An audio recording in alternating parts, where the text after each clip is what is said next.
chose, donc tu comprends quelque chose. Donc, allez-y vers la connaissance. On a parlé des sujets numériques. Moi, je voudrais vraiment avoir un point spécifique, le point numérique. Je voudrais d'abord dire bonjour à tout le monde. D'abord, en fait, à vos modérateurs, à mes chers companélistes et tous mes remerciements. Et surtout, en fait, un honneur et un privilège aux organisateurs pour cette belle session.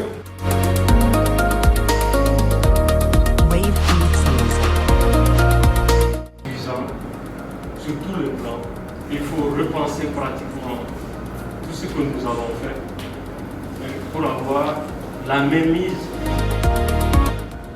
Qu'est-ce qu'on a aujourd'hui chez nous comme moyen de communication? Tout ce qu'on utilise, à part peut-être au niveau national, les câbles de fibre optique ont été posés par les opérateurs et par l'État.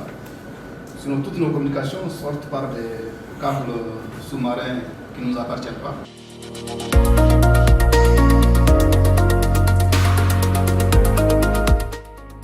Par souveraineté, il faut entendre d'abord quelques éléments. 5. Mais tous adossés à un seul, et à la volonté politique. Tant qu'il n'y a pas de volonté politique, il n'y a pas de souveraineté. Sinon, tout ce dont nous avons besoin pour avoir une souveraineté numérique est là. Ce que je voudrais demander, par rapport à cette question de souveraineté, du moment où nous-mêmes, pratiquement, ne construisons rien, on a pris l'exemple de l'imprimante qui envoyait des données, nos data centers, nos backbones et autres, ce sont des routeurs fabriqués par d'autres que nous utilisons. Donc tous les équipements sont des équipements importés.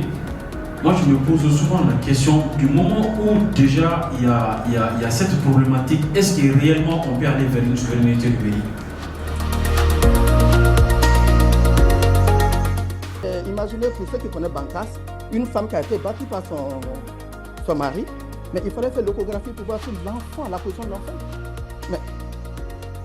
Chers panélistes, je voulais demander qui doit être le garant de cette stratégie, de cette souveraineté numérique aujourd'hui.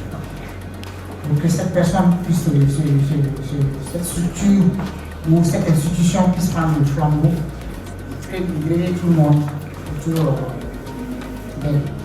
Je vous remercie. C'est un choix, hein.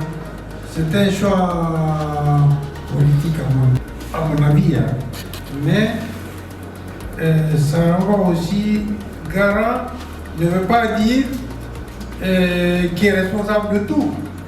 C'est ça, garant c'est peut-être le garant, c'est celui qui peut-être à qui on rencontre ou qui a la possibilité d'exercer un contrôle sur toute cette politique.